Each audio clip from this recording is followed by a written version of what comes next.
Boa tarde, Dr. Jorge Barros Mendes. Boa tarde a todos os participantes. Vamos iniciar uma conferência cujo tema é a Lei de Proteção de Dados. Antes do início dessa conferência, eu queria agradecer a disponibilidade demonstrada pelo Dr. Jorge Barros, que não é a primeira vez que faz uma conferência precisamente relacionada com esta temática, nomeadamente aqui em Guimarães. Queria também agradecer toda a sua disponibilidade, que desde a primeira hora, nomeadamente esta conferência era para ser em março, depois tentámos para junho, mas acontece já nas proximidades das férias judiciais, daí que foi em boa hora marcada para hoje. Eu, antes do Sr. dar a palavra ao Sr. Jorge Barros, vou fazer apenas uma pequena, neste caso, leitura do currículo do Dr. Jorge Barros. O Dr. Jorge Barros é licenciado em Direito em 2002, pós-graduado em Contencioso Administrativo em 2003 e em Contratação Pública em 2009. Mestre em Direito Administrativo, 2007, doutorando em Direito Administrativo, tudo desde a licenciatura, desde o mestrado, neste caso, o doutoramento que está a fazer, é através da Universidade Católica. É advogado inscrito na Ordem dos Advogados desde 2004, com a célula profissional número 10.628. É associado principal da Delegação e Associados, vogal do Conselho Regional do Porto da Ordem dos Advogados, 2014-2016 e 2017-2009. Presidente do Centro de Estágio. Docente do ensino superior, orador em inúmeras conferências sobre o novo regulamento de proteção de dados e membro da IAPP, International Association in Privacy Professionals. Soutora, passo a palavra e, fazer o favor, pode dar início. Então, muito boa tarde a todos. Eu começo por agradecer o convite da Delegação de Guimarães na pessoa do Dr. José Alberto Cunha, e dizer-vos que é para mim com enorme prazer que aqui estou, ainda que nestas condições assim um bocadinho estranhas, não é? Eu estava a dizer antes de entrarmos que a única pessoa que verei hoje, não é, enquanto estivermos aqui a conversar, será o Dr. José Alberto Cunha, portanto não tenho a visão dos colegas que estão a assistir à conferência.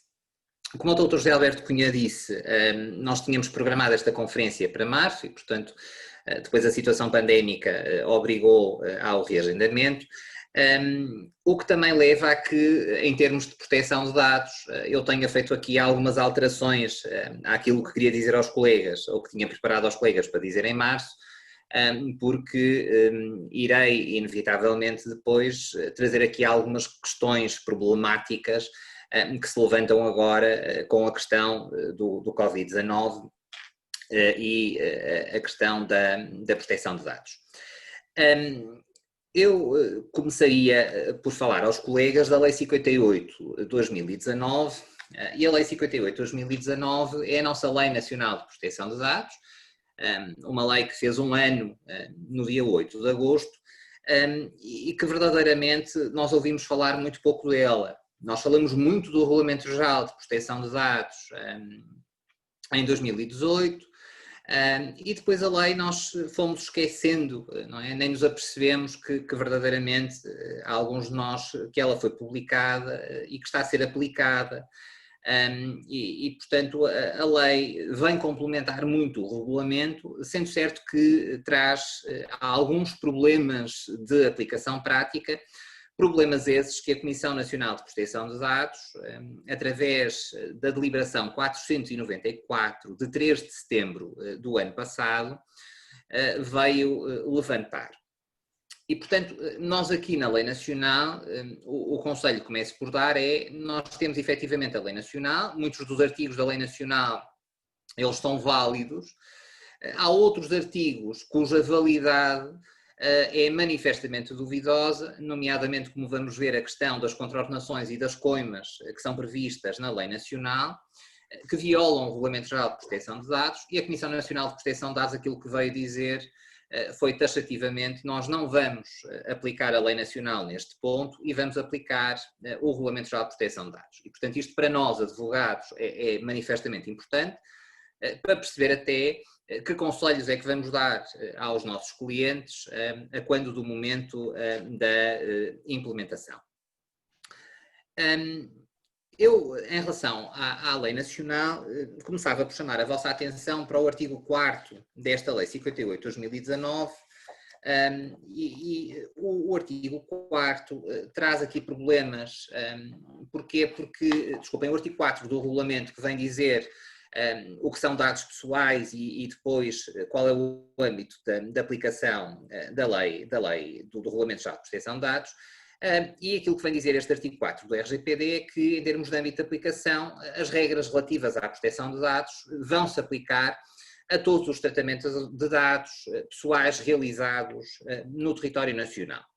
Qual é o problema? O problema é que o nosso legislador nacional foi mais além, enfim, ou ficou aquém, porque aquilo que vem dizer na lei nacional é que consagra a aplicabilidade da lei de execução a todos os tratamentos de dados pessoais que ocorram fora do território nacional, desde que estes ocorram no âmbito da atividade de um estabelecimento situado no território nacional.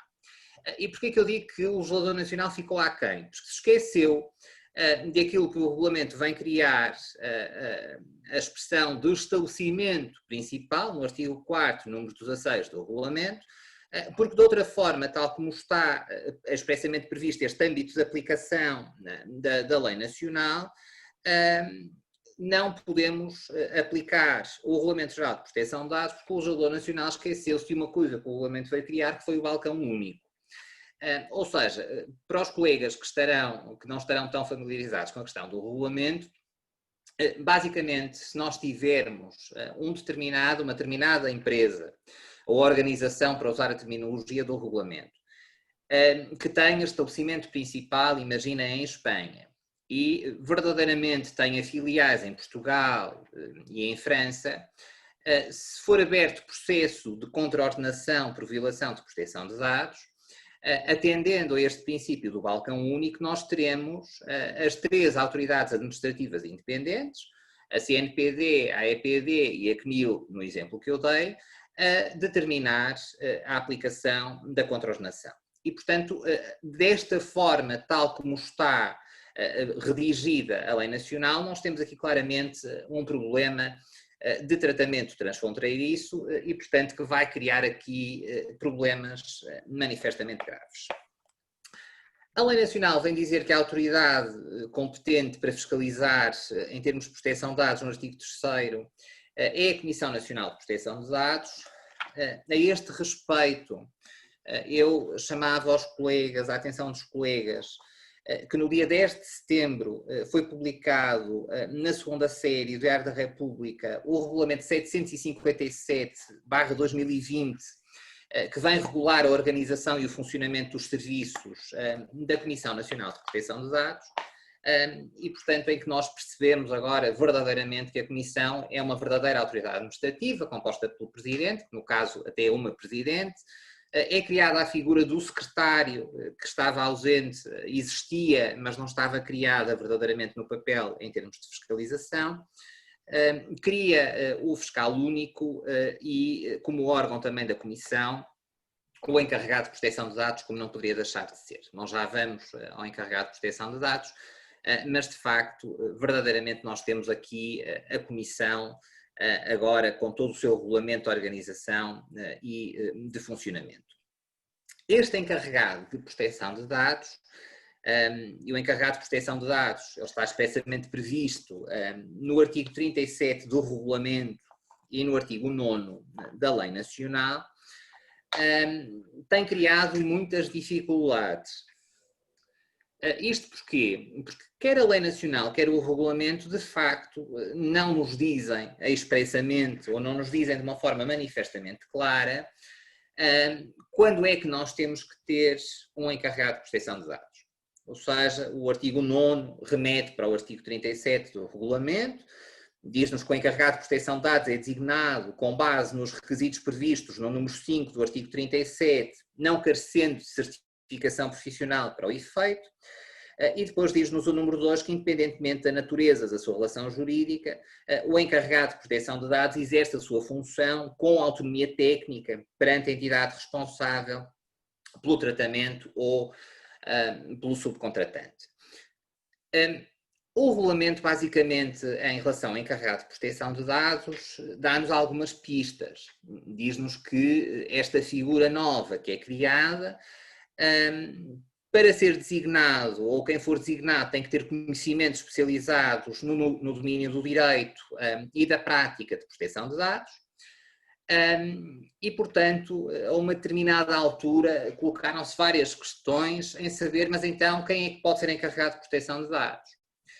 A figura do encarregado de proteção de dados foi criada para nós, advogados, foi criada para os informáticos, e eu também estive em algumas sessões de formação dos contabilistas, que os contabilistas achavam que esta figura lhes encaixava perfeitamente, porque tinham todos estes conhecimentos do domínio do direito.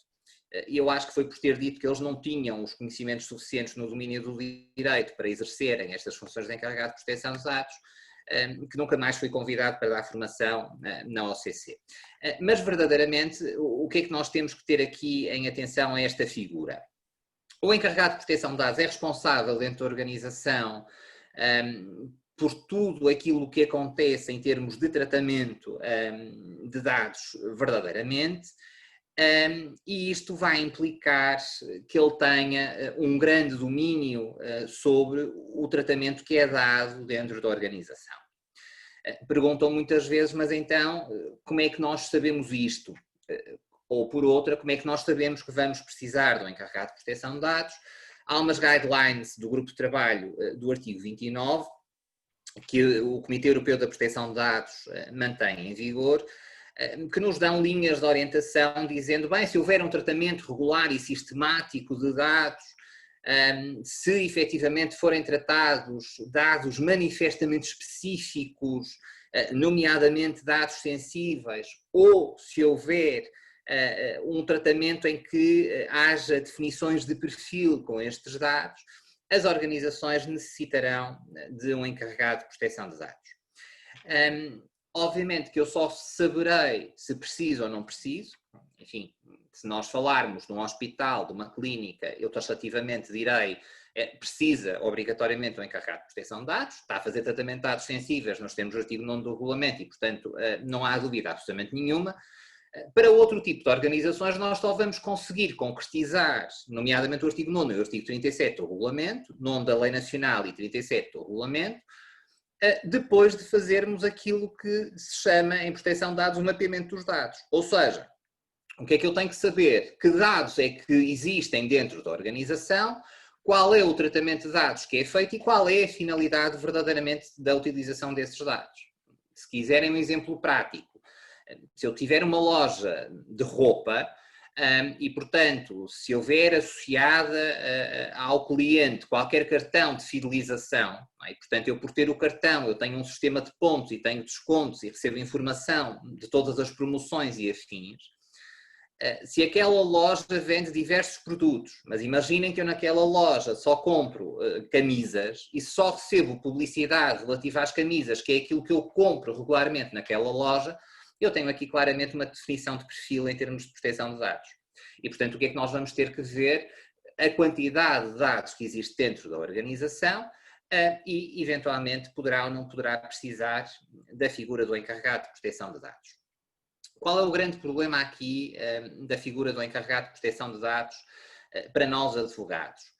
Nós temos um parecer do Conselho Geral, que é o parecer 14 PP 2018, que vem uniformizar os entendimentos em relação à figura do encarregado de proteção de dados no âmbito dos conselhos regionais e determina que o advogado não pode ser encarregado de proteção de dados se já patrocinou aquela organização, ou seja, se eu já exerci o tirocínio ao serviço daquele cliente, eu estive ali já numa determinada relação, nomeadamente em termos de segredo profissional, eu tenho determinadas obrigações estatutariamente, que vão contra as minhas obrigações enquanto encarregado de proteção de dados. Portanto, eu tenho um maior conhecimento da organização e, portanto, este conhecimento prévio que eu tenho da organização, nomeadamente em sede judicial, vai conflituar com o conhecimento que eu tenho da organização enquanto encarregado de proteção de dados e das obrigações que eu tenho enquanto encarregado de proteção de dados. E porquê?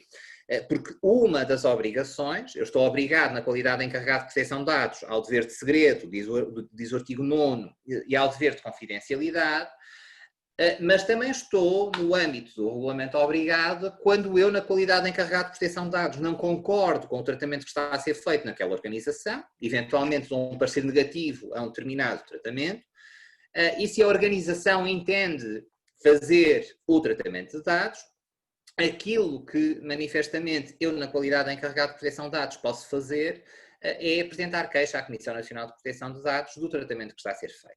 E, portanto, à partida, e isto conflituará, desculpem, com o meu dever de segredo profissional enquanto advogado, porque eu não vou, enfim, abstraindo agora das questões do branqueamento de capitais, mas não vou, junto da autoridade administrativa, relatar aquilo que o meu cliente está a fazer. E, portanto, fica aqui esta nota. Nós em Portugal não temos decisões nenhumas da Comissão Nacional de Proteção de Dados relativamente à questão do encarregado de proteção de dados, mas temos várias decisões das congêneres, das autoridades congêneres, e temos algumas curiosas. Algumas organizações aquilo que fizeram, nomeadamente organizações maiores, no momento da implementação do regulamento, acharam que a pessoa indicada para assumir as funções do encarregado de proteção de dados, ainda que não tivesse os conhecimentos jurídicos, seria alguém ligado à auditoria interna. E, portanto, qual é o problema? O problema está que as autoridades administrativas vieram considerar que o responsável de auditoria interna dentro da organização não pode desempenhar estas funções de encarregado de proteção de dados. Isto para nós foi uma novidade. E porquê? Porque o grupo de trabalho do artigo 29 já tinha dado indicações claras de quem não poderia exercer esta função. E disse-o expressamente que o diretor financeiro das organizações não podia, que o diretor dos sistemas informáticos não podia, que o responsável dos recursos humanos não podia, e, portanto, basicamente aquilo que veio dizer esta linha de orientação foi, bem, todas as pessoas que têm responsabilidade dentro da organização e que não conseguirão, à partida, fazer uma análise independente das questões, não podem desempenhar esta função de encarregado de proteção de dados. Aliás, a Comissão Nacional de Proteção de Dados disse-o em todas as sessões que fez pelo país em colaboração com a Ordem dos Advogados, que entendia, enfim, não há nenhuma obrigação que assim seja, mas entendia precisamente para haver esta questão de independência, que o encarregado de proteção de dados deveria ser alguém externo à organização. Porque o regulamento depois vem criar a figura, vem dizer que o encarregado de proteção de dados até pode ser alguém dentro de portas, mas depois cria aqui uma confusão muito grande, porque vem dizer que o funcionário que ficou ou que foi nomeado como encarregado de proteção de dados e registado junto da Comissão Nacional de Proteção de Dados, em sede de proteção de dados, ele responde diretamente à administração ou à gerência da organização e, portanto, tem ali um determinado vínculo hierárquico. No âmbito das outras funções, ele pode ter qualquer outro tipo de reporte hierárquico. E jamais poderá ser despedido pelas funções de encarregado de proteção de dados, mas verdadeiramente não é despedido por umas funções, pode ser despedido por outras. E, portanto, a independência funcional é manifestamente difícil e, portanto, a Comissão Nacional de Proteção de Dados defendia que o encarregado de proteção de dados devia ser alguém externo à organização. Eu só alertava aos colegas, nomeadamente aqueles que exercem esta função, que o artigo 11º da Lei Nacional, nomeadamente a linha A, veio atribuir funções ao encarregado de proteção de dados que não estavam previstas no regulamento. A Lei Nacional vem dizer que o encarregado de proteção de dados está obrigado a assegurar a realização de auditorias, quer periódicas, quer auditorias não programadas. E, portanto, significará, inevitavelmente, que o EPD ou DPO, usando as siglas, terá inevitavelmente de fazer este processo de auditoria, a auditoria programada quando ela efetivamente estiver no âmbito da organização, a organização está habituada a ser auditada, nomeadamente no âmbito dos sistemas de qualidade, e auditorias não programadas, em que basicamente eu chego à organização hoje e digo, eu sou encarregado de proteção de dados e, portanto, eu vou ver o que é que está a acontecer na organização para perceber se efetivamente estão ou se não estão a adotar os procedimentos que devem ser adotados e que foram definidos, nomeadamente no âmbito das políticas de proteção de dados. Uma nota que o nosso regulamento também veio determinar que as freguesias com mais de 750 habitantes têm que ter encarregado de proteção de dados.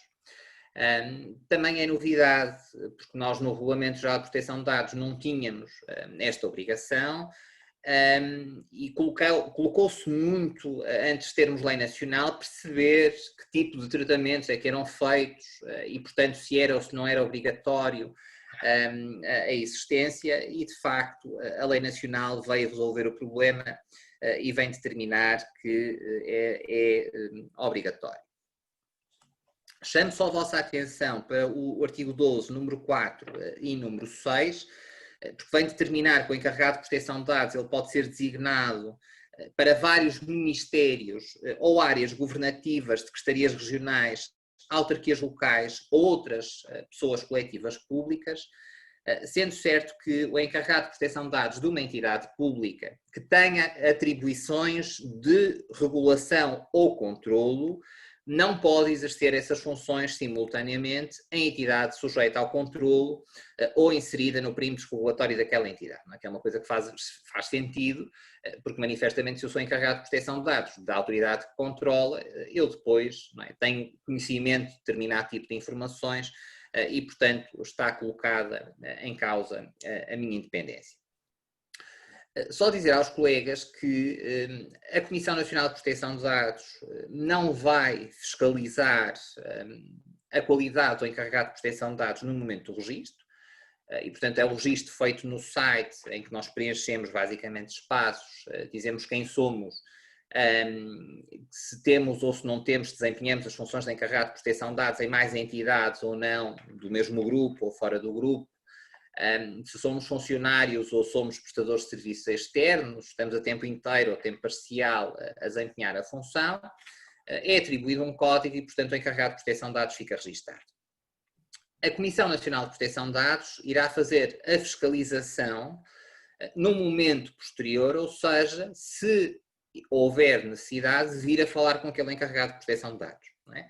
Ou seja, porque a partir do momento em que há o registro do encarregado de proteção na Comissão Nacional de Proteção de Dados, este encarregado de proteção de dados vai ser o interlocutor daquela organização com a Comissão e, portanto, se houver alguma queixa ou alguma reclamação ou algum pedido de esclarecimento, e devo dizer-vos que a Comissão tem feito muitos pedidos de esclarecimento junto às organizações para perceber quais são os tratamentos de dados que estão a ser feitos e porque que estão a ser feitos daquela forma, a Comissão falará com o encarregado de proteção de dados e, portanto, ele é o elo de ligação. E aqui é que se poderá colocar o problema, ou seja, se manifestamente eu não falo a mesma linguagem da Comissão Nacional de Proteção de Dados quando sou contactado, a Comissão Nacional de Proteção de Dados pode olhar para os requisitos e perceber se eu poderia ou não poderia desempenhar este tipo de funções. E, portanto, as contraordenações que existem, nomeadamente a nível europeu, são sempre num momento posterior, em que depois se venha a averiguar que aquela pessoa foi designada encarregada de proteção de dados, mas foi mal designada e, portanto, nós temos contraordenações. Nós temos muitas contraordenações em Espanha, por exemplo, a propósito do encarregado de proteção de dados, e temos uma que é uma contraordenação curiosa, que aplica uma coima de 8.000 euros a uma organização não muito grande, mas a opção dessa organização entendeu que não tinha que ter um encarregado de proteção de dados, atento ao tratamento de dados que faria, e então criou aquilo que nós designamos de Comitê de Proteção de Dados. O encarregado de proteção de dados em determinado tipo de organizações funciona em comitê porque precisa de ser auxiliado, não é? Ou seja, basicamente, eu na qualidade de encarregado de proteção de dados não sei como é que a área comercial trabalha, não sei o que é que o marketing faz e, portanto, eu socorro-me de todos os responsáveis dos diversos departamentos para perceber quais são as dinâmicas da organização. E, portanto, algumas organizações aquilo que fizeram foi: nós não vamos nomear um encarregado de proteção de dados, mas vamos criar o Comitê de Proteção de Dados. O comitê foi criado e depois, em sede de fiscalização, as autoridades administrativas contraordenacionaram, e Espanha tem contraordenacionado muito, porque tem recebido muitas queixas, e como já tinha uma dimensão, a autoridade administrativa já tinha uma grande dimensão em termos operacionais, as decisões de contraordenação têm sido muitas e com coimas manifestamente pesadas. O que é que eu gostava de alertar também? Para o artigo 19º das questões da videovigilância, e as questões da videovigilância do artigo 19º, nomeadamente o 19º, número 1, quando nos remetem para o artigo 31 da Lei 34/2013, primeiro não é a Lei 34/2013, é a Lei 46/2019. E a Lei 46/2019, curiosamente, até 8 de julho, portanto, anterior à Lei Nacional, sendo certo que o legislador não teve o cuidado, no momento da publicação da Lei Nacional, ter percebido que a Lei do Sistema de Videovigilância já tinha sido publicada. Este artigo 31 do Sistema de Videovigilância vem trazer aqui alterações à Lei 34/2013, em primeiro lugar, desde logo no número 2, em que vem dizer: nós estávamos habituados a que as imagens podiam estar até 30 dias, aquilo que diz agora o 31 número 2 é que as gravações das imagens são conservadas pelo prazo de 30 dias, e portanto eu tenho que conservar as imagens pelo prazo de 30 dias, findos os quais, e isto também é novidade na lei, eu tenho 48 horas para destruir. Okay? Portanto, eu agora tenho 30 dias mais 48 horas para proceder à destruição.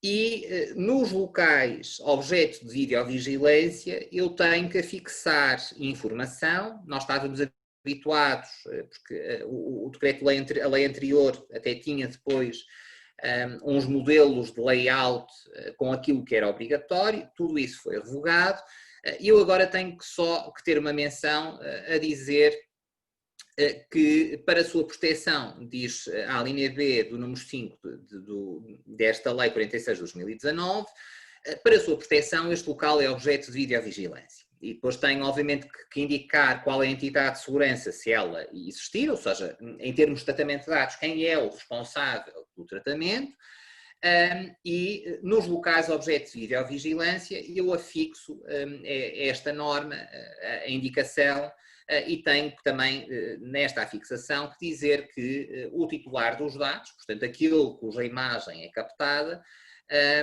tem o direito de acesso e o direito de retificação. O que é que me desaparece da comunicação anterior? A existência do número de câmaras e a localização das câmaras.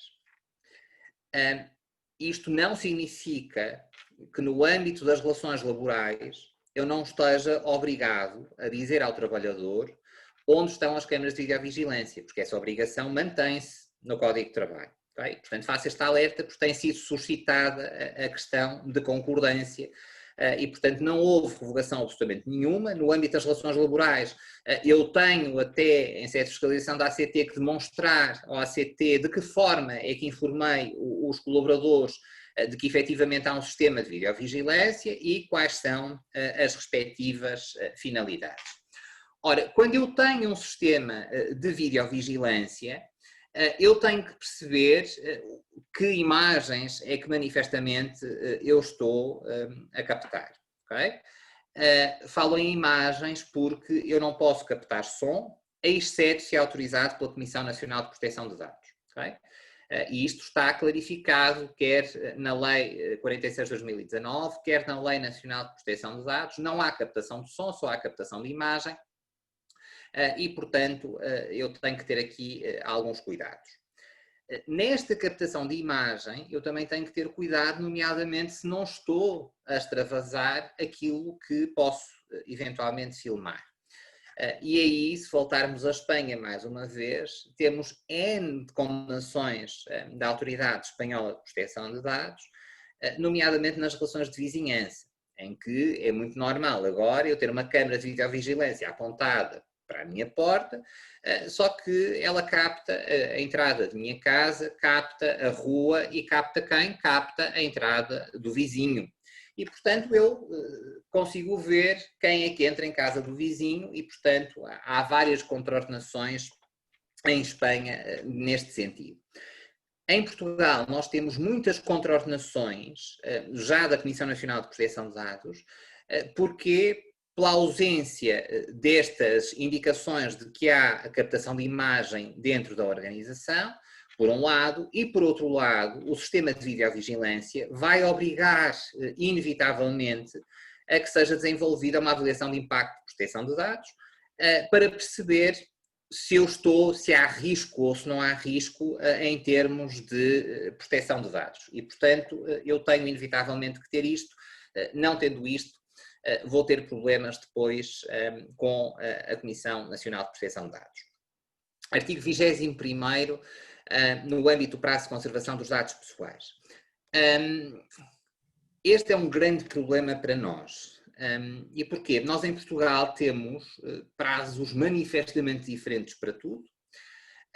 E, portanto, é muito complicado nós olharmos para a organização e agora vamos definir prazos de retenção e prazos de destruição, e que colocam-se muitas questões, nomeadamente quando chegamos ao arquivo morto das organizações, daqueles que são nossos clientes. Não é? Quando vamos ver o arquivo, assustamos-nos com a quantidade de documentos que estão lá, e estão lá em grande parte das organizações de uma forma manifestamente desorganizada e, portanto, o primeiro passo é tentar organizar aquilo para perceber o que é que nós podemos, ou, por outra, o que é que somos obrigados a destruir e o que é que podemos conservar. Eu, no âmbito deste artigo 21, chamava a vossa atenção para o número 6 deste artigo 21, que veio resolver um problema que permite que os dados relativos às declarações contributivas para efeito de aposentação ou reforma possam ser conservadas sem qualquer limite de prazo, no sentido de auxiliar o titular na reconstituição da carreira contributiva. Todos nós já tivemos clientes que tentam ir para a reforma e depois não conseguem ir para a reforma porque faltam anos de descontos e, portanto, a alternativa é, junto da Segurança Social, tentar obter a informação. É uma coisa que demora muito porque tem que ir para o arquivo e, portanto, normalmente aquilo que é feito é o trabalhador que quer ir para a reforma vai, junto das entidades empregadoras anteriores, caso elas existam, pedir comprovativos de que efetivamente descontou durante aqueles períodos, e depois com esses documentos, rapidamente a documentação aparece na Segurança Social. E, portanto, se olhássemos única e exclusivamente para o regulamento implicaria que, finda a cessação, passados os prazos, enfim, que eventualmente o trabalhador teria para intentar ações judiciais contra a entidade empregadora, nós teríamos que proceder à destruição de grande parte da documentação dele no registro individual de colaborador ou no cadastro, como quiserem chamar, e este artigo 21, número 6, vem prever aqui, efetivamente, a possibilidade de estes dados serem todos guardados. Artigo 25º da publicação nos jornais oficiais. Este artigo 25º é um artigo muito curioso porque aplica o regulamento na sua plenitude, porque quando fala da publicação diz nós vamos, no âmbito das publicações Diário da República, assumir o princípio da minimização como objetivo e, portanto, nós vamos deixar de ver, tendencialmente, grandes currículos publicados no Diário da República ou grandes identificações, nomeadamente a quanto das nomeações, porque, nos termos do artigo 25, há o princípio da minimização e, portanto, os dados são reduzidos, inevitavelmente, àquilo que são o seu essencial. E vejam que o número 2 até diz, sempre que o dado pessoal nome seja suficiente para garantir a identificação do titular e a eficácia do tratamento, não devem ser publicados outros dados pessoais. E, portanto, nós vamos tendencialmente, espero eu, ver que junto da administração pública, sempre que nós nos dirigimos à administração pública, temos que disponibilizar N dados pessoais, que seja aplicado aqui verdadeiramente o princípio da minimização e, portanto, que sejam cada vez publicados menos dados pessoais. Este artigo 25 tem uma norma muito curiosa, que é o número 4. Basicamente, os dados pessoais publicados em diários da República, eles podem ser dados ao esquecimento. O esquecimento é um dos direitos fundamentais do regulamento e basicamente o que é que vem prever? Vem prever a possibilidade de eu, junto de qualquer entidade, requerer o meu esquecimento, ou seja, eu requeiro junto daquela organização que pura e simplesmente façam de conta que nunca comigo contrataram ou que eu não tive nenhuma relação com aquela organização. E colocava-se a questão de saber, basicamente, o que é que nós vamos fazer na publicação do Diário da República. Nós não podemos eliminar a página do Diário da República e, portanto, aquilo que vem dizer o artigo 25, número 4, é que aquilo que nós teremos que fazer no âmbito da publicação é a desindexação dos dados pessoais no motor de busca. Ou seja, traduzindo isto, nós continuaremos a ter a publicação que foi feita. Se eu chegar à página do Diário da República, imaginem a segunda série, sei que foi publicado hoje, no dia 24 de setembro de 2020, e portanto eu consigo consultar. Se fizer busca pelo meu nome, imaginem que era o meu nome que aparecia no Diário da República, daqui a um ano, quando eu pedi o meu direito ao esquecimento, eu se fizer busca, esta entrada no Diário da República não há de aparecer. Portanto, não é um verdadeiro direito ao esquecimento, é a desindexação do motor de busca no Diário da República. E daqui saltava para esta figura do direito ao esquecimento, para vos dizer que há várias decisões, nomeadamente do Tribunal de Justiça da União Europeia, a propósito do direito ao esquecimento, todas elas normalmente ligadas à Google, em que aquilo que veio considerar já o ano passado o Tribunal de Justiça da União Europeia foi que nós temos este direito ao esquecimento, basta-se com a desindexação dos motores de busca. Ou seja, não há um apagamento das páginas como se considerou a uma determinada altura que teria que haver. Aquilo que acontece é que o motor de busca faz a desindexação, mas isto não significa que verdadeiramente eu não continue online, não é? Nós costumamos dizer uma vez em rede, para sempre em rede, e isto porquê? Porque eu posso estar no histórico ou em cache e, portanto, verdadeiramente eu consigo continuar a consultar aquela página, sendo certo que se eu fizer uma busca no Google, eu já não estou inevitavelmente associado ao sistema. Uma nota para o artigo 27, para os colegas que trabalham no âmbito da contratação pública. Nós na contratação pública, se formos ao portal base, vemos de tudo. Vemos tudo manifestamente rasurado em alguns contratos. Em alguns contratos eu nem sei quem é que vincula aquela entidade pública administrativa. Ora, quando tudo isto aparece rasurado, significa que as normas da proteção de dados foram mal aplicadas. Isto porquê? Porque se eu sou o titular de cargo público e se o contrato é publicado, o objetivo, um dos principais objetivos, é saber quem autorizou aquele contrato e se eu tinha ou não tinha poderes para outorgar aquele contrato. E, portanto, aquilo que, quando se rasuram estes elementos, eles não devem ser rasurados, aliás, está aí claro na Lei Nacional, no artigo 27, precisamente para conseguirmos controlar a eficácia daquilo que, inevitavelmente, foi publicado. Artigo 28, no âmbito das relações laborais. A recolha dos dados para a relação laboral não carece de consentimento, esta também foi uma celeuma muito grande, não carecia com o regulamento, não carece com a lei nacional e, portanto, eu, se vou contratar alguém para trabalhar na minha empresa, eu vou recolher os dados estritamente necessários para a relação laboral e, manifestamente, não preciso de consentimento dessa pessoa para a recolha dos dados. O que é que eu tenho que dizer àquele que estou a contratar? Tem que identificar quem são os subcontratantes, ou seja, basicamente, a quem é que eu vou passar os dados daquela pessoa que estou a contratar neste momento e que me podem prestar serviços. Exemplo clássico, eu não faço processamento salarial dentro da minha organização e tenho um escritório de contabilidade a quem todos os meses digo se o colaborador faltou, se não faltou, se esteve de baixa, se esteve doente, se está com atestado e, portanto, todas estas informações, há uma troca de dados pessoais de um lado para o outro e isto vai significar que eu tenho que dizer ao trabalhador quem são os subcontratantes e com este tenho, inevitavelmente, que celebrar um contrato de subcontratante nos termos do regulamento.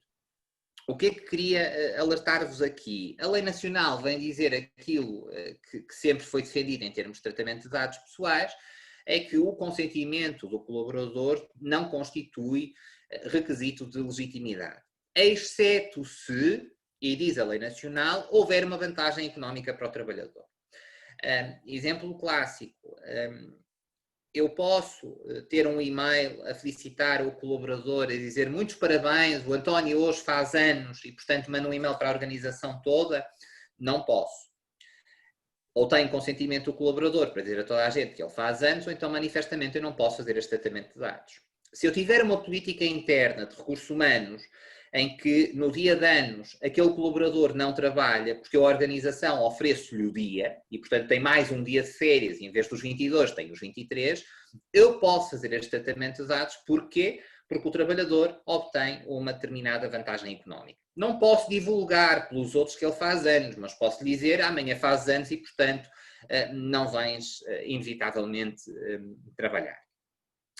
Em relação aos dados biométricos, que levantam agora grandes problemas também por causa do Covid, mas nas relações laborais, o regulamento, a Lei Nacional vem permitir o tratamento de dados biométricos como requisito, ou seja, nós tivemos durante muito tempo um hiato de ilegalidade nos controlos de assiduidade e pontualidade.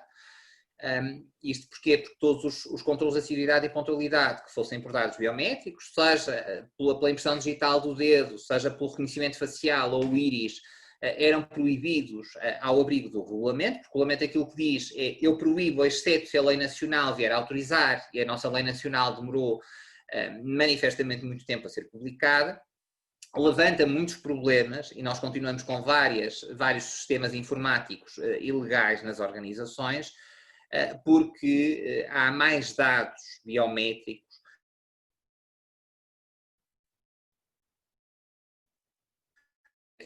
ou seja, há inúmeras organizações onde eu, para pôr a máquina a trabalhar, aqui é colocar a minha impressão digital. Está-me a ouvir, doutor? Não. Agora estou. Agora deixei de ouvir, doutor.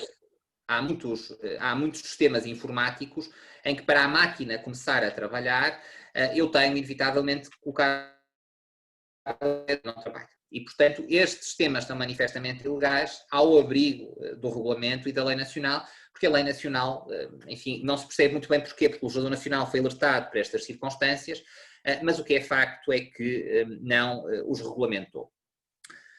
Artigo 29, relativamente ao tratamento de dados de saúde.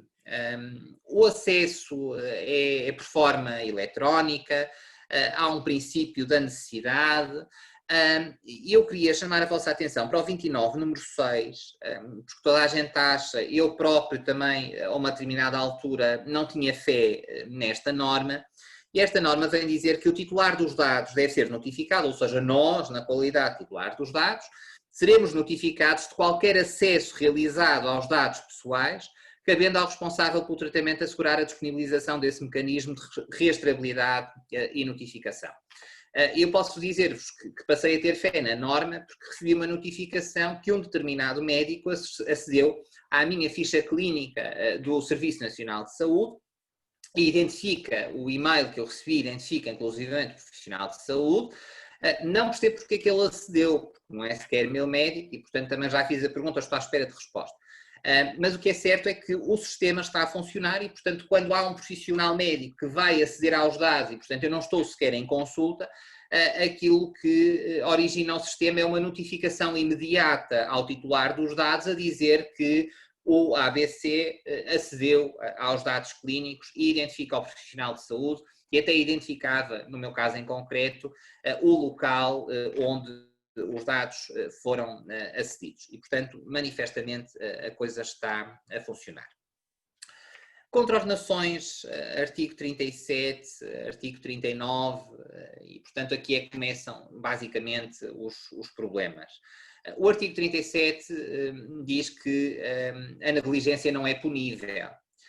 O regulamento diz exatamente o oposto. E diz, atenção, que se houver uma atuação negligente no âmbito do tratamento de dados, eu regulamento, dou poder às autoridades administrativas independentes para punirem, e a Comissão Nacional de Proteção de Dados já veio dizer que vai punir sem problema absolutamente nenhum. E está alicerçada com base no regulamento, artigo 8º da Constituição, primado do direito da União Europeia, e, portanto, a lei nacional não pode regulamentar de forma diferente, nomeadamente o regulamento que tem aplicabilidade direta e imediata. O que é que eu queria chamar a vossa atenção aqui? Todo esse sistema contraordenacional em Portugal foi montado numa destrinça entre dimensão das organizações. Ou seja, o legislador nacional veio considerar eu tenho uma grande empresa, tenho uma pequena empresa, tenho uma média empresa e, portanto, a aplicação das coimas vai ser diferente em função disto. Qual é o problema? É que o regulamento, numa primeira versão, também ele próprio fazia esta distinção. Aliás, fazia esta distinção em vários momentos, não só no momento das contraordenações, mas também fazia esta distinção relativamente ao encarregado de proteção de dados. E vinha dizer as médias empresas e as pequenas empresas jamais precisarão de encarregado de proteção de dados. Daí que depois, às vezes ainda se ouça, eu só preciso do encarregado de proteção de dados se tiver mais de 250 trabalhadores. Isto esteve assim, efetivamente, numa primeira versão do regulamento, mas depois o legislador europeu rapidamente chegou à conclusão de que, manifestamente, eu posso ter uma grande organização e não precisar de um encarregado de proteção de dados, nem fazer um tratamento de dados massivo, mas posso ter uma pequena organização em que, manifestamente, aquilo que eu faço é tratar dados e não faço mais nada.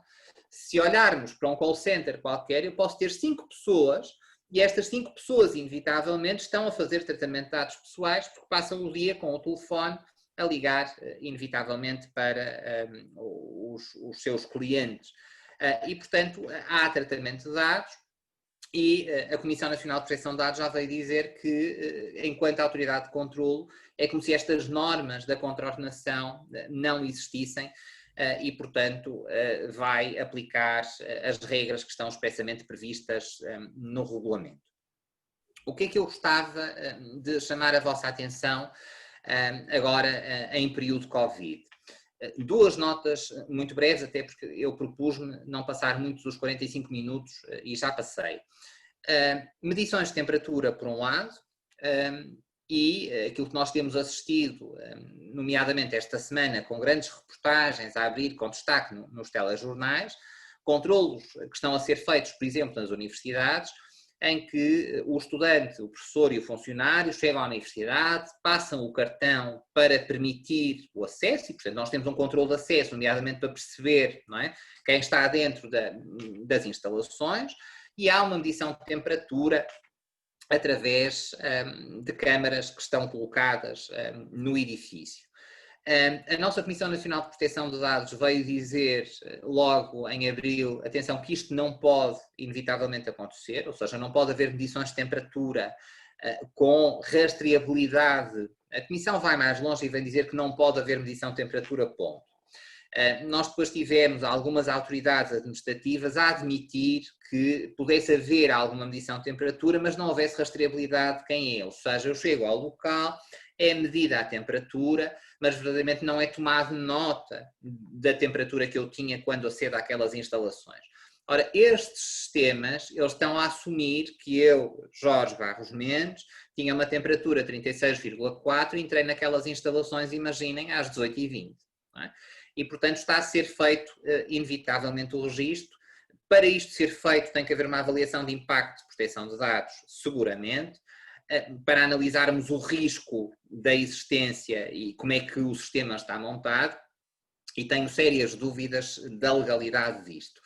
Mas isto está repercutido em tudo que é lado, não é? Nomeadamente em várias entidades públicas, museus e afins, estão a fazer estas medições de temperatura com rastreabilidade. Por outro lado, nós temos questões complicadas com os sistemas de videovigilância, em que aquilo que está a ser feito, ou tentou-se fazer, e houve uma primeira tentativa já no verão, em relação às praias, em que o objetivo era controlar as pessoas, não é? Nomeadamente saber, por uma questão de limitação de espaço, quantas pessoas é que eu tenho na praia. Mas houve algumas tentativas, nomeadamente destes sistemas de videovigilância, de irem mais longe e rastrearem verdadeiramente as pessoas que estavam na praia. Ou seja, a câmara de videovigilância permitiria identificar-me em concreto e sabia, imaginem, que eu de manhã estava na praia A e que depois a seguir ao almoço não gostei da praia A e fui para a praia B. Porque havia o meu rastro e as câmaras cruzavam e, portanto, conseguiam fazer a identificação clara do titular dos dados. E antes de nós começarmos, eu estava a falar precisamente do Vitória, não é? E o Vitória, aquilo que propõe à Comissão, e há uma decisão da Comissão de julho, é uma coisa mais ou menos como esta. Portanto, quer instalar um sistema de videovigilância com, dizem eles, a exclusiva finalidade de identificar e impedir a entrada de indivíduos sobre os quais recai uma proibição judicial ou administrativa de ingresso no recinto desportivo. E aquilo que a Comissão Nacional de Proteção de Dados vem dizer é: expliquem-me lá como é que vão fazer isto, em que base de dados é que estão e como é que vão fazer, inevitavelmente, este reconhecimento da pessoa, porque nós temos aqui, inevitavelmente, associados dados biométricos e, portanto, este tratamento não há de poder ser feito. Aliás, nós temos, tinha que ser criado um template biométrico, nisto que o Vitória queria fazer, e portanto isso levanta várias questões, onde é que era armazenado o template biométrico e mais, como é que ele era alimentado, inevitavelmente.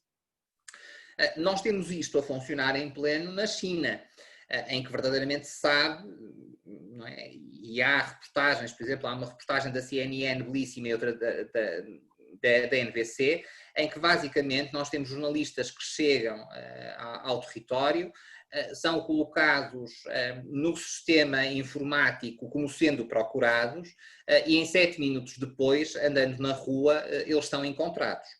É o tempo médio de alguém que entra no sistema e, portanto, que demoram a encontrar, não é? Desde que continuem a fazer a sua vida normal. Porquê? Porque há uma rastreabilidade total das câmaras de videovigilância que fazem a articulação com os cidadãos e, portanto, com todos aquilo que nós designamos de template biométrico. E agora passaríamos às perguntas dos colegas, se as tiverem. Obrigado.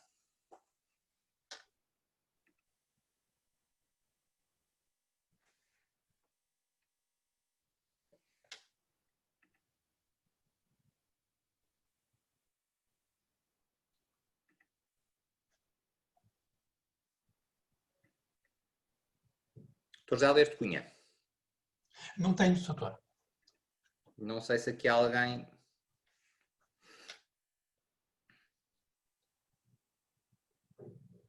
Não sei se algum colega tem alguma questão. Parece que não há. Há aqui participantes com a mão levantada.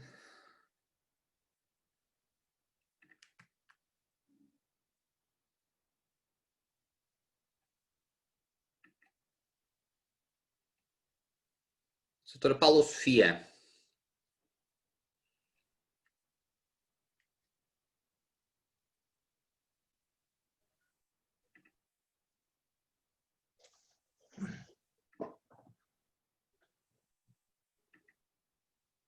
Doutora Diolinda.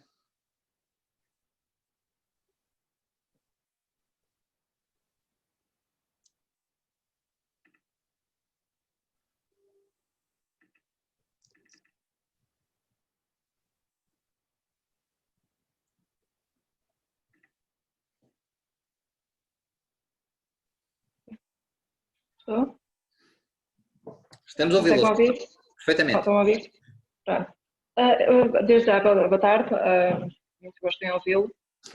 Tenho uma pequena questão relativamente às avaliações de impacto.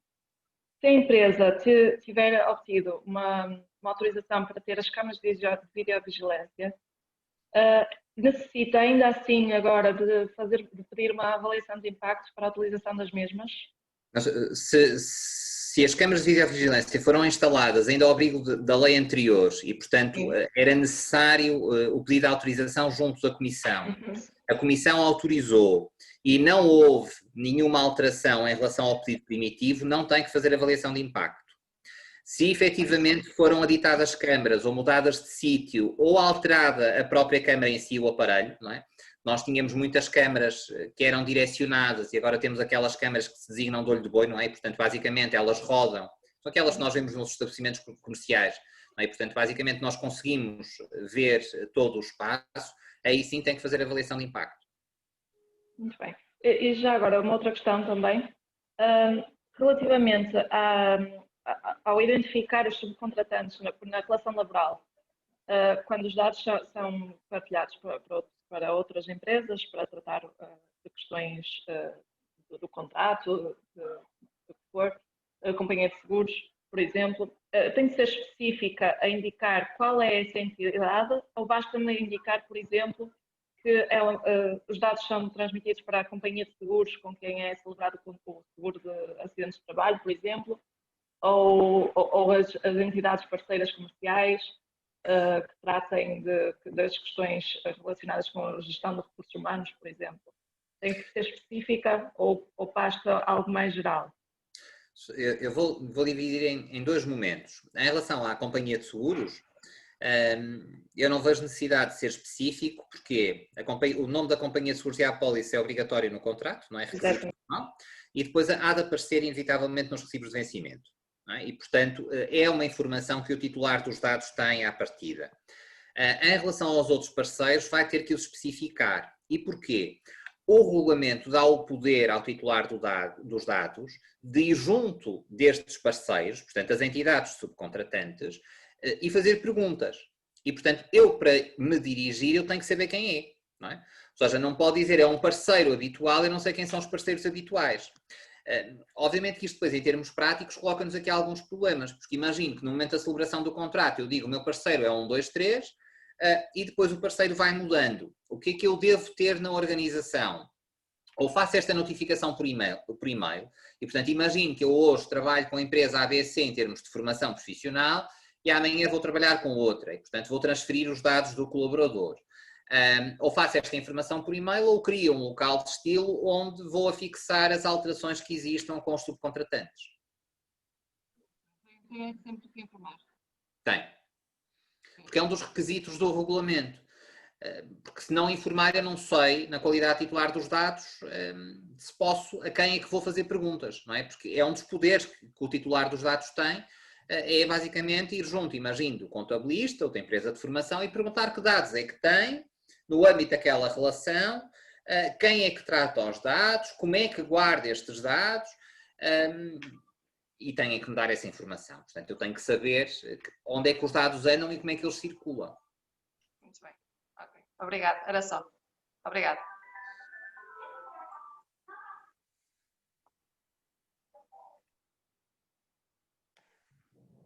Não sei se haverá mais dúvidas. Estava a doutora Paula Sofia. Não.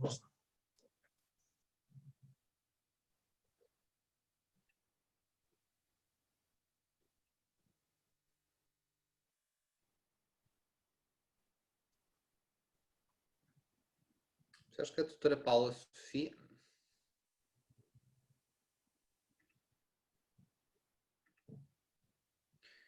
É que eu aqui não consigo sequer encontrar a doutora Paula Sofia.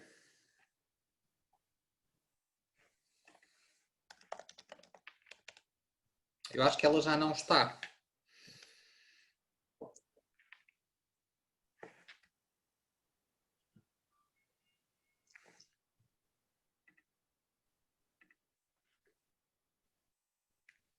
Mais. Doutora Juliana. A doutora Juliana está a agradecer. Em relação ainda, porque estava agora, dei o exemplo da formação. Para as entidades formadoras, nomeadamente para a formação certificada, nós não precisamos, na qualidade da organização, de fazer a transferência dos dados do colaborador. Portanto, basta dar o quê? Basta dar o número do SIGO do colaborador e, portanto, a entidade formadora consegue aceder a toda a informação. Eu sei que às vezes as entidades formadoras não gostam muito disto, não é? Porque gostam de receber a informação toda e, portanto, carregam-na. Mas aquilo que eu aconselho, nomeadamente por causa das transferências de dados, dos e-mails que andam de um lado para o outro, é fazer isto de outra forma. Portanto, eu dou a identificação dos colaboradores com o número do SIGO e, portanto, a entidade formadora, através do SIGO, consegue ir buscar os dados que são necessários para proceder à inscrição do colaborador naquela ação de formação.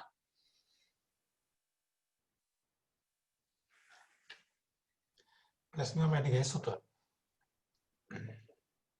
Pronto, doutor, passo-lhe a bola, literalmente, não é? Ora, eu antes de agradecer ao doutor, em nome da Delegação de Guimarães da Ordem dos Advogados, queria também informar os colegas que esta conferência estará disponibilizada no YouTube. O doutor autoriza, eu também autorizo, por conseguinte estará disponível. E agora que estamos gravados, não é? Porque há bocado estávamos a autorizar e não estava gravado, está expresso o consentimento. Está expresso o consentimento, daí que não haverá problemas e poderão aceder ao YouTube. Doutor Jorge Barros, eu queria agradecer, em nome da Delegação de Guimarães da Ordem dos Advogados, por mais uma vez, por toda a disponibilidade do doutor, e espero que, efetivamente, esta conferência tenha sido muito válida, foi, para os colegas. Efetivamente, tenham extraído conhecimentos importantes em relação à Lei de Proteção de Dados. Doutor, mais uma vez, muito obrigado. Eu que agradeço, doutor. É um prazer. Doutor. Boa tarde, obrigado. Vamos sair. Com licença.